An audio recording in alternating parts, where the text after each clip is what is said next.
As a reminder, all participant lines will be in the listen-only mode, and there will be an opportunity for you to ask questions after the presentation concludes. Should you need assistance during the conference call, please signal an operator by pressing star then zero on your touchtone phone. Please note that this conference is being recorded. I now hand the conference over to Mr. Gavin Desa from CDR India. Thank you, and over to you, sir. Thank you, Nirav. Good day, everyone, and a warm welcome to Pokarna Limited's Q2 and H1FY25 earnings conference call.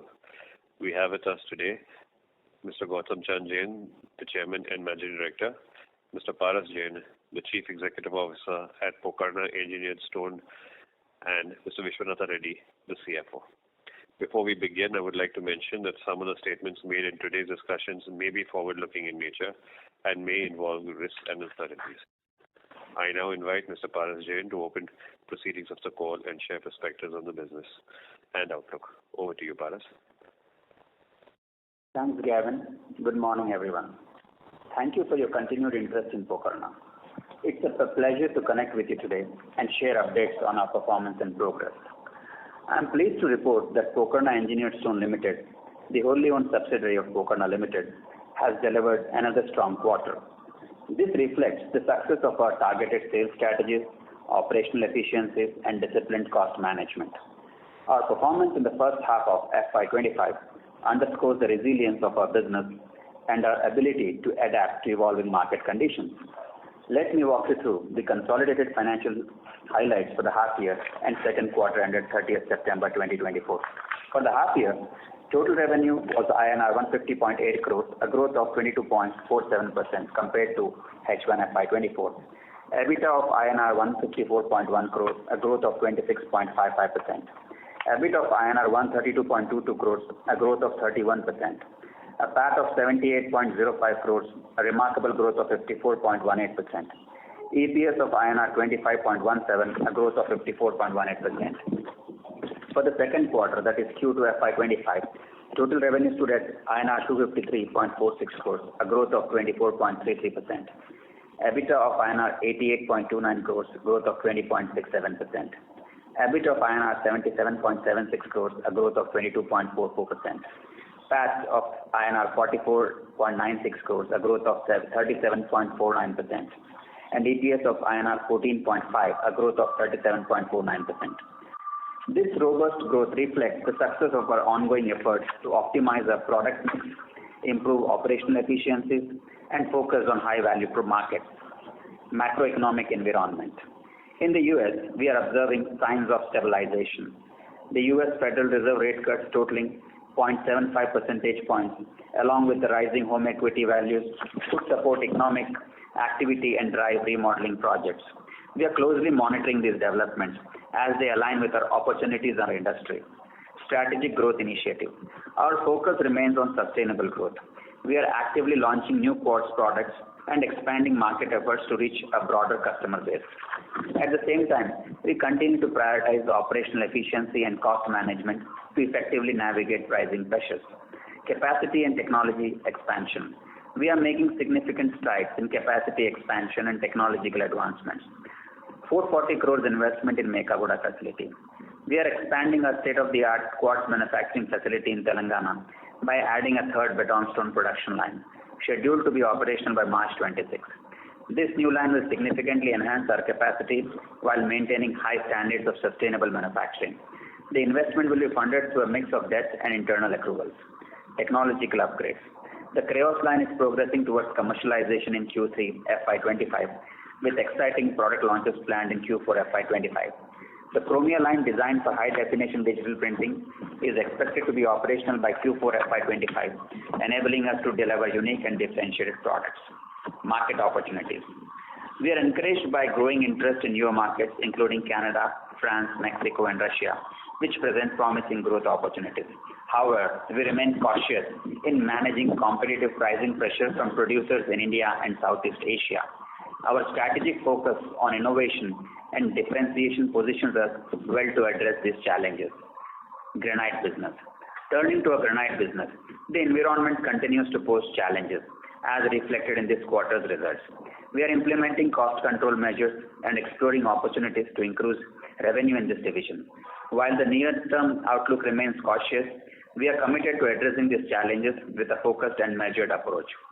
With PESL's robust balance sheet and healthy cash flow, we are confident in our ability to execute Quartz business strategies effectively while delivering sustained value for our stakeholders. Thank you for your continued trust and support. We look forward to addressing your questions. Thank you very much. We will now begin with the question and answer session. Anyone who wishes to ask a question may press star and one on their touchtone telephone. If you wish to remove yourself from the question queue, you may press star and two. Participants are requested to use handsets while asking a question. Ladies and gentlemen, we will wait for a moment while the question queue assembles. Participants, you may press star and one to ask a question.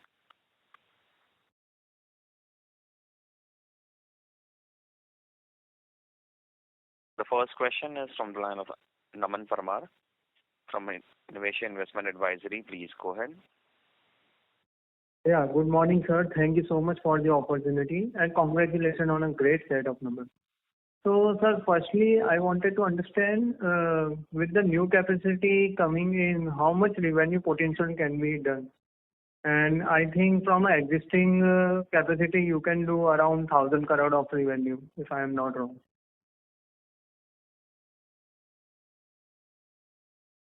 That's the only question you have? No. Secondly, I wanted to know on the US demand side, as the Caesarstone, the largest company in the US for the quartz, has announced its result. So it is not as up to the mark. So what's your take on the demand side on the US?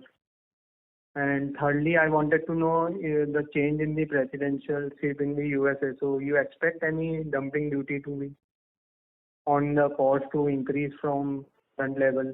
As of now, you have no.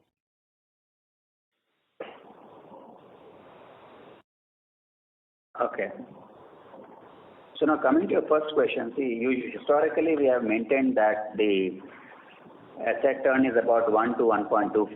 So depending upon that, we'll have revenues around 450 to 525 crores is what we foresee at this time. But again, as you know, this plant is going to be operational about 2 years from now approximately, by the time we stabilize the capacity and everything. So it would be too early to comment what that number would be, but typically we have historically seen 1 to 1.25 ton. Now coming to the second question on the US demand, so I cannot comment on the results of Caesarstone. The results of our company are before you, so you can understand that US is our primary market, and we have performed relatively better than our competition in those markets. And definitely the demand is not coming back immediately, because over a period of time there has been inflationary pressure, the mortgage rates have gone up, and only in the last couple of quarters we have seen Fed has taken some steps to reduce the mortgage rates. But still, if you look at the national average, the mortgage is about 6.9%, which is historically very high compared to what US used to have in the past. So I think as the mortgage rates become more stable and come down, we'll see more activities happening. But then as we are positioned on a different footing compared to majority of our competition, we are focusing on mid to top tier products. So there our differentiation strategy is able to bring us the faith of customer and also the related sales out of it. Now coming to your third question on when Trump is back, what would happen? So let me correct you. There is already an anti-dumping duty on our product. So we have approximately about 2.34% countervailing duty. The anti-dumping duty for this POR was set as 0. So there is a countervailing duty of 2.34. Now after Trump comes back, it would be premature for me to comment as to what he is going to do. But whatever happens, it's going to happen for everybody across board. So I don't think only one country or one company would be singled out. So I don't think we have to worry at this point about Trump's coming back. Okay. And any other economy that you think will be performing good, like you have shown in the presentation that you will be tapping the Canadian, France, Russia. So how much they will be contributing in the revenue? Today our US is the primary market. These markets are promising and growing markets. Canada is growing for us, France is growing for us, Russia is growing, but again has logistical challenges to service that market. So I think for the near term, at least short to medium term, US will continue to be focused while we develop the markets like which we have mentioned a little while ago. Thank you. Naman, sorry to interrupt you. I'll request you to come back for a follow-up question. Okay, yeah, that's it. Thank you so much. Thank you. I request all the participants kindly restrict to 2 questions per participant. Next question is from the line of Harikesh from Kotak Mahindra Asset Management. Please go ahead. Hi, it's Rishikesh. Thank you. Good morning. So first question is now this expansion, since you're pursuing, will there be any disruption to the existing line during the course of the expansion? Do you foresee anything? Second, is it a brownfield expansion? So to that extent, could the asset turn be higher in this case? See, this facility is going to come up at our existing facility in Mekaguda, Telangana. So when we had originally designed our Hyderabad facility, Mekaguda facility, we had provided enough space for the future expansion. So this line is going to come there. But of course, having said that, there is going to be little disruption because we are going to expand in the same facility, and of course, we are also adding a couple more sheds so that once we have 2 lines functioning, we need some space for our inventory and other work in progress items as well. So disruption will be minimal, so we don't see a very large disruption happening. So that answers your first question. On the second question, while it is a brownfield facility, but the type of technology what we are bringing in, so there are some more new additions what we are doing in how we work and bring out the product. So at this time, we believe that it's going to be 1 to 1.25 tons, but then as we move closer, we can probably see if we are able to get some more benefit of expanding on a brownfield side of it. Okay. Thank you. Thank you. Next question is from the line of Dixit Doshi from Whitestone Financial. Please go ahead. Yeah, thanks for the opportunity. In some of our previous interaction, you have always mentioned that when it comes to product mix, 30 to 35% high value, 30-35% medium, and 20-25% basic plus hospitality is a very good ideal mix. So have we reached that kind of product mix in the second plant? Because first plant was running at the ideal mix before the capex. So we are pretty close to the ideal mix, except for that the hospitality has still not picked up. But it is far better than what it was in last year same time. Okay, so considering that, do you feel that from today to let's say March 26, when new plant will come, we are more or less at the optimum level in terms of revenue, or you feel that there is still a room for growth in revenue with some change in the product mix? See, always there is a scope to improve. So this is always a journey. It's not a destination. So depending upon how the new products come out, whether it is our Crayos products and our printing products, there could be an improvement in the revenue possible. And also how the product mix continues to evolve over a period of time. Okay, and one last question. Considering the current whatever logistic and raw material cost and everything, do you feel we will be able to sustain the margins we have done in H1?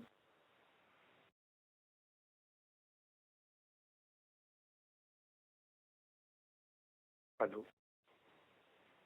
Participants, please stay connected. The line for the management dropped. Ladies and gentlemen, please stay connected while we rejoin the management back to the call.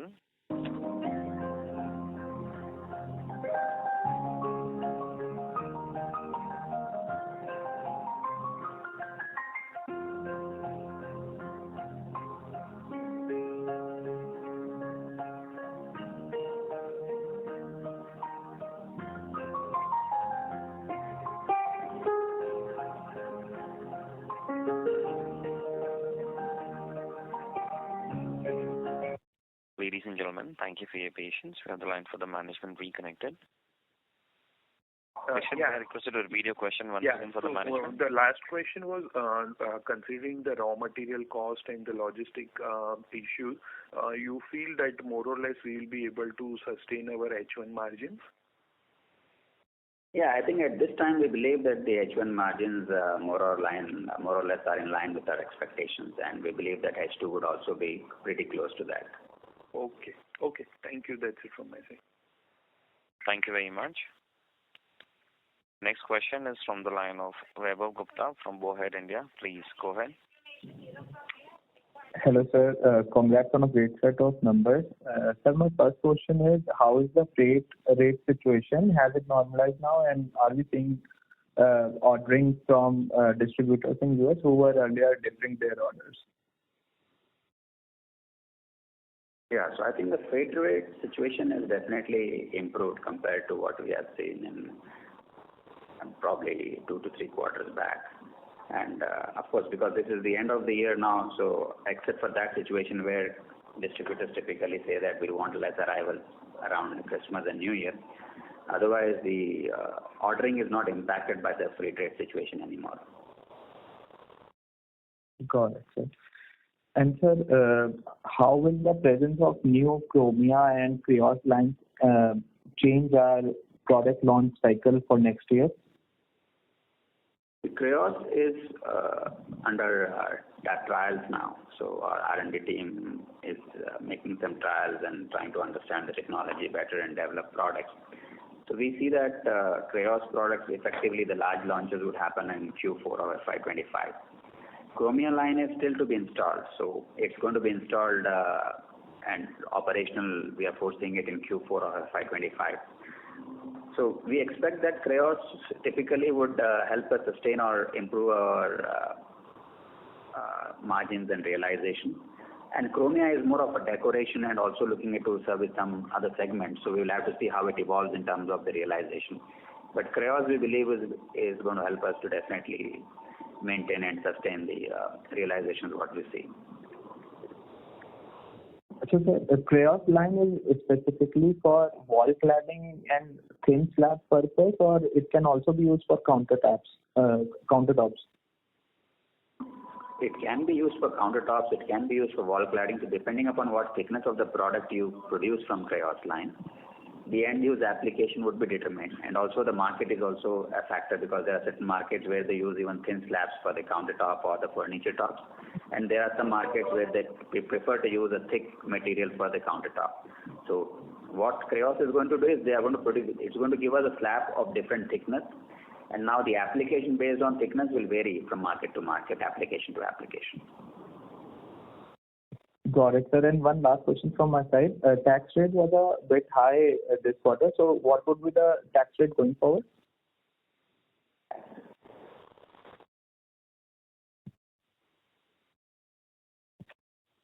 So we are expecting 25% also for the next, for the full year.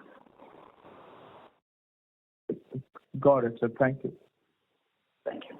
Thank you. Next question is from the line of Kushagra from Old Bridge Asset Management. Please go ahead. Yeah, hi. Thanks for the opportunity and congrats on good set of numbers. 2 questions. One on the new capex program. So maybe if you can give us some more idea about, from this third line, how different are your products going to be versus what you're doing currently, and hence how different would be the profitability on that 1 to 1.25% turnover which you mentioned. And the second question is, you said mix of debt and internal accruals. So what kind of peak debt levels you're anticipating with this 440 crores of capex? That's question 1. I can ask after you answer this question. In the first question, you have 3 parts. So basically, the new capex program is supposed to be at this time foreseen to be completed by March 26. So we are adding some new robots in this line. We're adding Creos also in this line. And then with our experience of the existing production line, we have made some more improvements for the operational efficiency as well. So all these are expected to improve the product efficiency and also probably help us to efficiently manage some costs and the other working environment. So profitability, see, typically we expect that the EBITDA from this would be in the range of 145 to 165 crores is what we are foreseeing at this time. And PAT also we are expecting it to be in the range of 100 to 110 crores is what we are expecting at this time. But as you know that we are 2 years down the line, we're talking ahead. So there could be certain change depending upon how the markets perform and how the demand conditions pan out to be. In terms of the investment mix, we expect to do about 300 crores of debt and another the balance 144 crores we are expecting to fund with our internal accruals. Sure, this is helpful. And the second question is on your industrial segment mix. So you keep highlighting and talking about hospitality, retail, and in certain cases in the office areas as well. So maybe if you can help us understand how that industrial segmental mix has changed for you, let's say in the last 3 years, and given that you're launching newer products more on the high end as well, how do you expect that mix to change over the next few years? See, as this commercial segment improves, typically the demand for offices or hospitality and all that will improve. So that's also an important part of our customers' business. So as a specification business, what we call it as, where the products are specified and then they get used by the fabricators and installed. So as that segment improves, definitely the demand from our customers, those who are servicing in that segment, would improve. And if you look at before COVID, there was a good amount of improvement in the hospitality because a lot of new hotels were coming up in the US, and then their existing hotels were also getting refurbished. So there's a lot of demand of renovation and remodeling, not only in the housing but also in the hospitality, which is hotels and that part of the business. So that post-COVID, a lot of projects got on hold, and also coupled with the interest rates going up, a lot of builders actually shelved their projects or they kept their projects on hold. Now with the change in the Fed's approach towards the market and the rates coming down, and probably with Trump being back, there is some euphoria that some improvement would happen in the US economy and the construction and remodeling would start. So if that starts, typically that would help us to also tap into that growth opportunity. So I think at least I would say that to really see the results, we have to spend at least 3 to 4 more quarters, because by the time projects are back on track and they need the material, it typically would take a 12-month period. So we all have to hope that the office construction, home remodeling, hotel constructions and all those come back. Sure. All right. This is helpful. Thank you, and all the best. Thank you. Thank you. Next question is from the line of Shreyans Jain from Swan Investments LLC. Please go ahead. Hello. Thank you for the opportunity, sir. So my first question is on the capex, sir. So I just wanted to understand. So this is a brownfield, and we're doing about 440 odd crores of capex. So my understanding was a greenfield would require this kind of amount. So if you can just explain a greenfield and a brownfield, sir, what would be actually the amount that you would need to spend, sir? See, it depends upon what type of capex you are incurring. So if you are there are companies who have been able to also do the capex at probably half of it or 2/3 of it. And there are companies who would also invest. So it depends upon what you are adding to the line. So if you look at when we originally started, we did not have crayons. We did not have the 6 robots what we have today. So this facility what we are talking would have crayons also by from the time it is actually commercialized, it would have 6 robots also in place. So all that typically warrants this level of investment. Okay. So if we were not to add Sorry. Hello? Yeah, go ahead. I'm saying if we were not to add robots and crayons, then this amount would probably have been a little lower, right? Yeah, of course, because there is an investment in the equipment. So that is where the investment is higher compared to what you would be envisaging. Okay. And this would be lower by how much, sir? If you could just give us some sense, or it's on a per square meter basis, can you help us? What is the capex? I think I would refrain from answering that question because that's more on our commercial side of it. I'm so sorry about it. Okay. No worries, sir. So my second question is, past interactions have suggested that, peak revenues from our current capacities could be 225 odd crores. So this quarter we've done about 250. So I'm just trying to understand, was there a spillover of last quarter? Because I think you had some freight issues in the last quarter. So out of this 250, is there some revenues which were pertaining to last quarter and which got actually booked in this quarter? Yeah, so there is some spillover also. And then, of course, it also depends purely on the product mix for that quarter. So we had some benefit of the previous quarter also coming here. Okay. And so last question on the gross margin side, QOQ, we are seeing some dip. So any reason for this, 67.6 has gone to 64. So I'm assuming product mix would have been equally or maybe better than last quarter. So what justifies this decrease in gross margin, sir? I think this decline is not really a big number to be concerned, because it also depends upon what type of raw materials you are using in the product that particular period. Because if you are using a lot of your imported sand in that particular quarter, then it would be. So I think the number is very negligible in our view. Okay, all right. I'll come back into this. Thank you and all the best. Thank you very much. Next question is from the line of Agam Shah, individual investor. Please go ahead. Hi, sir. So, one minute question answered. It's not clear. Can you speak, as you said, so hello, Agam. Freight rates. Hello. Agam, your audio is not clear. Hello. Yeah, am I audible now? Yes, thank you. Yeah. So, I was saying that, as you said, freight rates are pretty much normalized right now, right? There is yet some, we are yet a little bit far from correction. I didn't and the second question was, if you can, longer term frame, 3 years down the line, can we say that maybe 70 to 75% will be US and 25% will be rest, including domestic? And third question would be, so broadly with the optimism, as you said, for the first time you are seeing the markets, US market will stabilize, and with the rate cuts happening, can we see at least better than the around about 200 crores of quarterly run rate should be doable, at least in the new facility of CapEx comes up and full-fledged of the 2 new technologies commercialized. So if you can just throw light on all these 3 questions, that would be very helpful. Thanks. Actually, I did not get your first question because there was a lot of disturbance when you were speaking. So first question was on the freight side. So the freight rates are very much normal to the normal levels, or just corrected from previous quarter?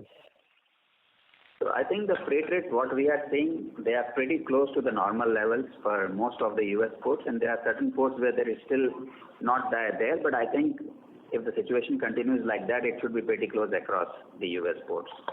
Now coming to the market share, yes, of course, in the next 3 to 5 years, our idea is also that we have a good amount of rest of the world coming in. So whether it will do 25% or 20%, I think time would say, but definitely our target is that we have 25% definitely coming from rest of the world and 75% from probably North America. And now coming to your quarterly revenue, I think we expect that the numbers should be in the range of 200 to 225, subject to, of course, the market conditions and situations out there. And that post the 2 new technologies, Chronia and the other thing, once they stabilize, the quarterly 225 should also incrementally go up, right? Once things stabilize. Yeah, so basically it depends upon how quickly we are able to stabilize it and how the product acceptance happens in the market, because there are 2 different bets. So we'll have to go and generate the product line also, because thinner slab, there is a market which we'll have to go and tap and then create the category. Okay. Ladies and gentlemen, any more? Sir, sorry to interrupt you. So the line for the management dropped. Please stay connected.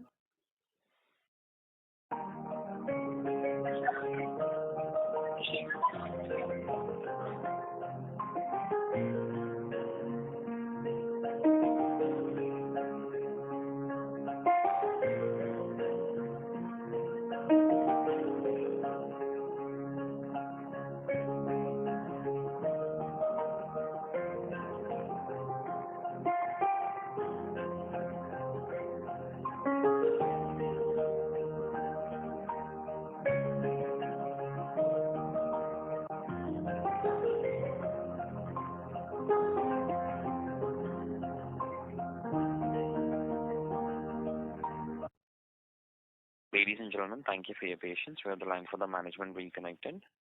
Ragam, you may continue with your question.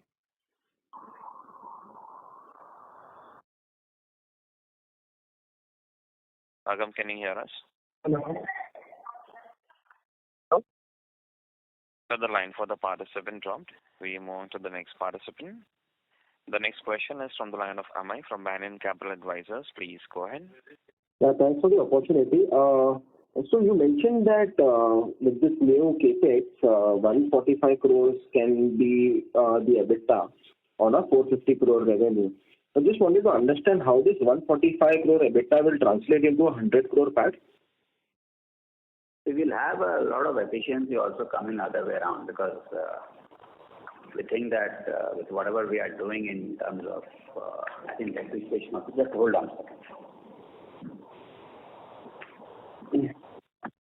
I said 150 to 155, I think. Okay, so depreciation, even if I assume like 5% and interest cost at 30 crores, so the PAT still comes at around 74-75 crores. Just wanted to reconcile that. Just give us a second.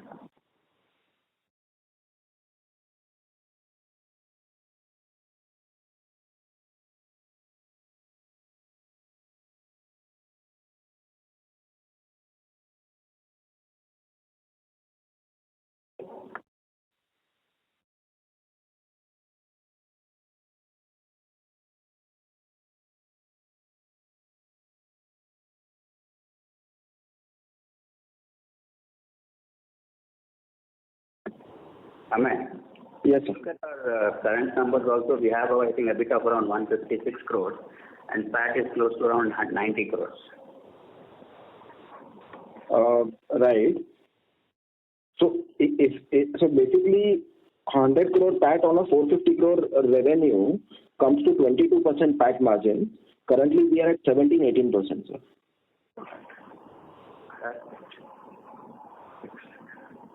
Currently is around 20%. Consolidated. Yeah, 45 crores PAT and around 18%.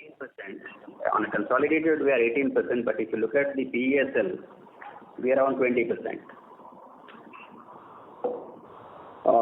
Okay. I can take this offline, sir.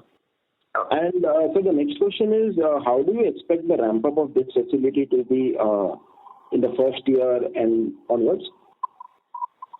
See, the ramp up will definitely take at least as we have had in our previous, the first line as well. That was about, we expect that the full optimal capacity would take at least 12 to 15 months to come, because then we'll have to test several things. But the advantage what we are going to have it here was like, unlike the first line where we did not have experience of handling the robots or crayons, by the time the second line is operational in Hyderabad, we would have already got the experience of robotics, experience of crayons as well.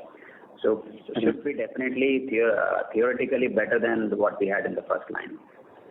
Okay, so the bulk of the revenue say can come in the first 12 months itself, at least 60-70%. Part of the revenues can be seen in the first 12 months. Okay, and our endeavor is to maintain company consolidated margins even in this plant, 35% around. That is what our internal targets are, that we have to look at that number and plus. Okay. Those are my questions, sir. Thank you so much. Thank you. Thank you. I request all the participants kindly use handsets while asking the question. Next question is from the line of Vinay, individual investor. Please go ahead. Yeah, hello. Sir, can you just give us what is the gross debt and the cost of debt? This is the first question. And the second question, that we are coming up with this new capacity of 440 crores at Mekaguda in Telangana. So after this capacity comes up, do we have enough space, suppose we plan to go for further expansion at the same facilities? So do we have that space at that place? So the gross debt as on 30th September, it is 228 crores, and the cost of funds is around close to 9%. Yeah, and regarding hello. the additional space availability for future expansion, we do have still some space available for further expansion. Okay, thanks a lot, sir. Thank you. Next question is from the line of Anuj Sharma from M3 Investments. Please go ahead. Yeah. Thank you for this opportunity. And it was heartening to see our presence at the Ace Tech Expo. My question is, while India revenues would be small today, how do you see the customers or the architects looking forward to our products and the core products, and how big can an Indian market be? The initial feelers on that. Thank you. The Ace Tech experience was very good, honestly, but we'll have to build up to grow in the domestic market. But the response from the entire fraternity, including various architects, builders, and trade community also was overwhelming. So we hope to build on this response, follow up, and repeat some more exhibitions in the future so that we can have a strong presence in the domestic market. Okay, but in terms of distribution, can you enlighten how do you propose to build a distribution in India, and how long would that process be before you can, really have a sizable presence? It's a question into the future, but yeah, sorry. I think we will take about 1 year to identify the right business partners, because the response was too good, but we have to evaluate who will be the right business partners for the growth. So, in my opinion, you will see the numbers improving after a year of time, because first focus would be definitely on large distributors, but parallelly we will also look at other options of increasing the market presence. Yeah, that's helpful. Thank you so much. Thank you very much. Next question is from the line of Karthik from Suyash Advisors. Please go ahead. Yeah, good morning, gentlemen. One clarification, 12 to 18 months to optimum utilization is very encouraging. Just wanted to understand whether you already have some kind of offtake arrangements in place, where, what exactly is giving you this confidence. Some color on what has already happened would be helpful. See, basically in business there is always an element of risk, and we have to move on with that. So we have customer base who we are confident will be able to market, but having said that, we will have to continue to make efforts to do what we are saying we'll be able to do. So we have 18 months time, and within that we'll be able to build up the ramp up. Right. And somewhere in one of your releases, you talked about 8 lakh square meters, if I'm not mistaken. That's the number you had indicated on as the new capacity. How does that compare to your current capacity? Because the one was 15 million square feet. This is 8 lakh square meters. So I'm kind of confused. So basically, there are 2 different plants. We have one in Visakhapatnam and one in Vizag. So this addition is to our one in Hyderabad and one in Visakhapatnam. So this addition is happening to the Hyderabad facility. And this is basically, certain capacities are nameplate capacities. And then depending upon the cycle time and the product specifications, they can relatively change. Fair. Thanks very much, and very best wishes. Thank you, Karthik. Thank you very much. Next question is from the line of Naman Parmar from Nivesh Investment Advisory. Please go ahead. Yeah, thank you so much for giving opportunity for asking follow-up question. So I just wanted to know, we are going to launch any low silica content product after Chromia and Krios facility get live? Basically, product development, as I said in my opening remarks, is a process which is a periodic process for us. So definitely there are options which we are considering, but when will we launch, it all depends upon how our customers in the market ask for it. We are evaluating options, we are ready, but then we are just waiting for the right dynamics to be there in the market before we go on. Okay. So you are currently evaluating. Okay. And lastly, I wanted to know how much EBITDA margin you will be able to sustain in the future. Currently, you are doing 34%. So it is sustainable you can do it with the new facility coming in also. So historically, we have maintained that our target is to be 30% plus EBITDA. So we think that 35% is maintainable, of course, subject to the market conditions, but that's what we are aspiring for. Okay. Okay, that's it. Thank you so much for answering all. Thank you. Next question is from the line of Shreyansh Jain from Swan Investments. Please go ahead.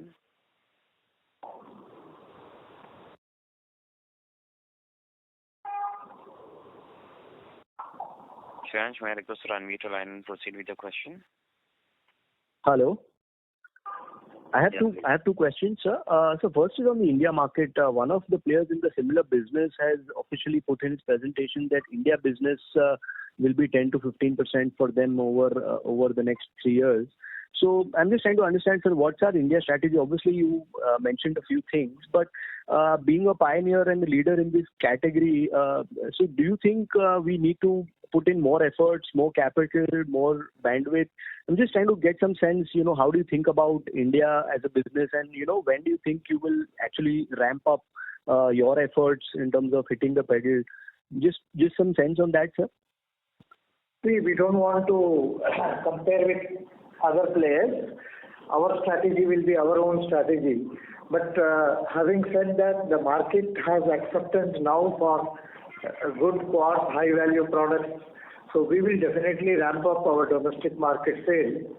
But then there is no timeline. Like, as I said, we need to really identify good business partners and a strategy of positioning different varieties of products in different price segments.